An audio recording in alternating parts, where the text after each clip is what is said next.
Okay, guys, so if you guys watch these, first of all, I'm going to do another disclaimer.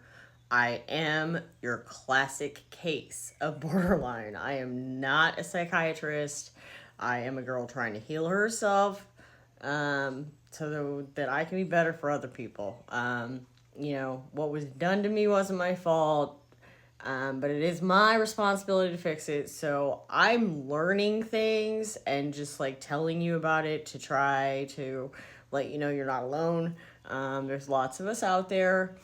Um, you know, uh, I'll tell you about some of my traumatic events and the way that it affects me, and I'll show you how I'm learning to cope with it. But certainly don't take relationship advice from me or anything like that because I'm fucked up, and I'm learning to be better, so I'm not fucked up anymore.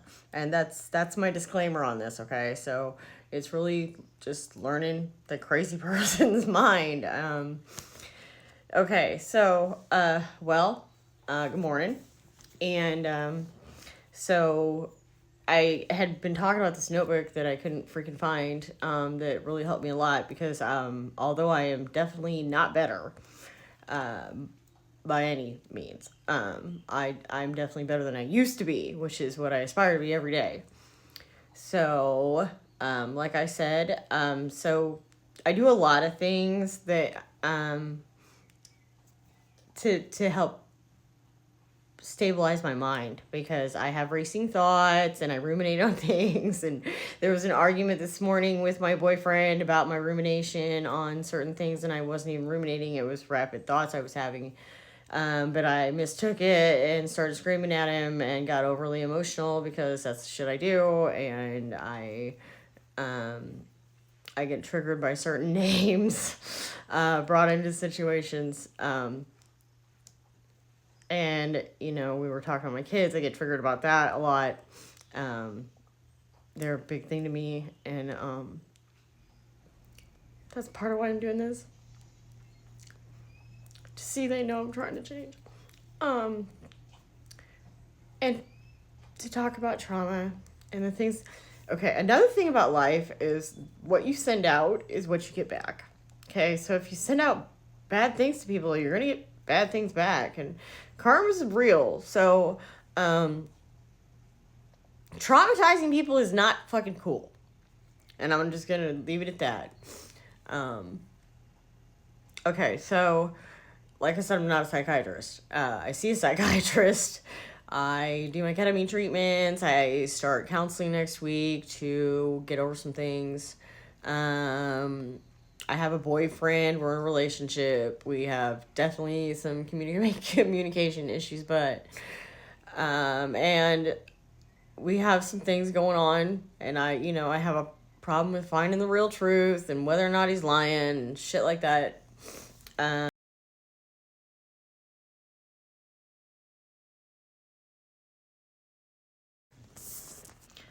Okay, sorry, that was actually a phone call from my psychiatrist reminding me I have an appointment on Wednesday.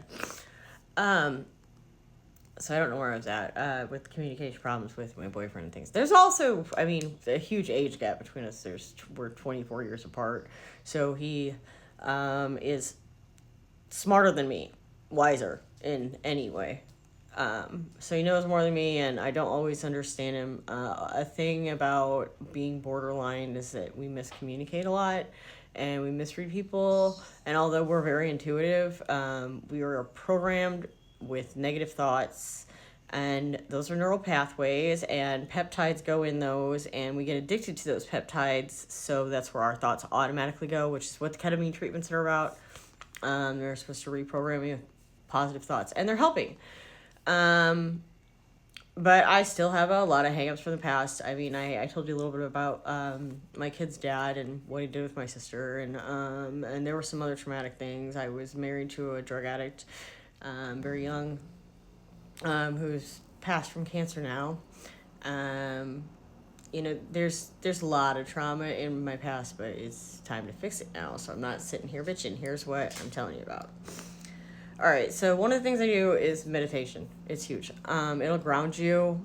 It opens your pineal gland, which helps with intuition, helps us understand.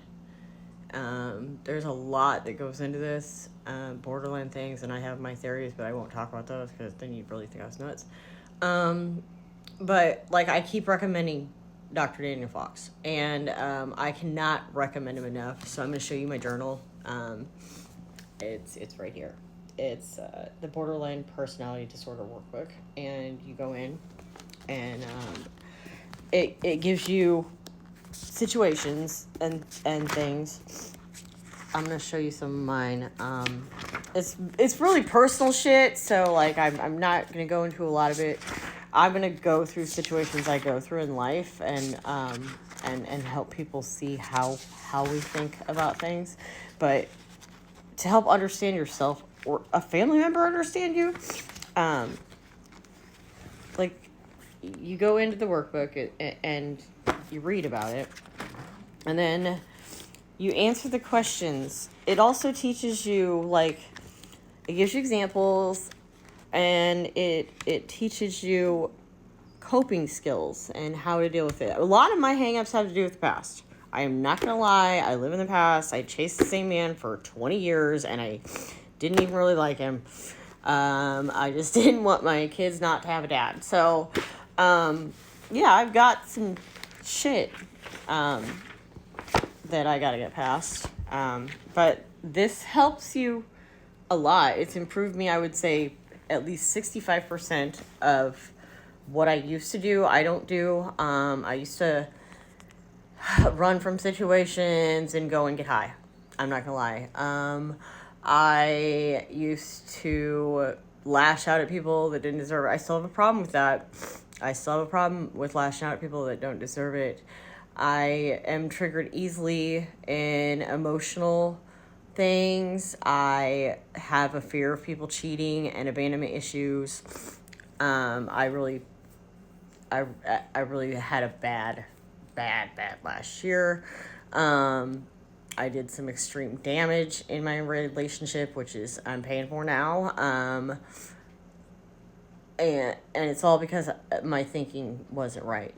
And I never even really understood it or knew about it at all until I realized, because I was misdiagnosed as bipolar for 20 years, and I'm not bipolar. Not at all. I'm borderline personality disorder and CPTSD. And so this is my gratitude journal from last year when I decided to get sober, and I decided to fix things with my boyfriend. And as you can see, it's all filled out here, and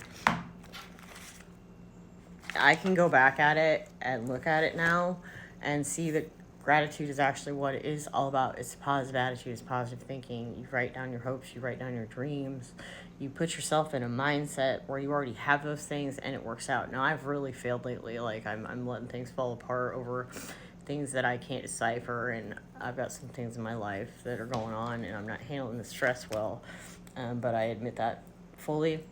There's also this notebook here that's a workbook for loving someone with borderline personality disorder. I recommend these things to you because, I mean, who wants to be nuts for fucking ever? I don't. I mean, that's for sure. I want to have a normal life, and I understand why I haven't had one up till now, but it's like I said, it's our responsibility, guys. So, keep doing the thing, because if you give up on yourself, that's the biggest abandonment issue of them all. I mean, love yourself, guys. It's not your fault, but it is your responsibility to fix. Do it for you. Do it for kids. Do it for the people that you love. Do it for each other. I'm just doing it for me, and I'm doing it for you, and we're doing it together, so you know you're not alone. So, borderline. We'll figure it out. Have a good day. Positive thoughts.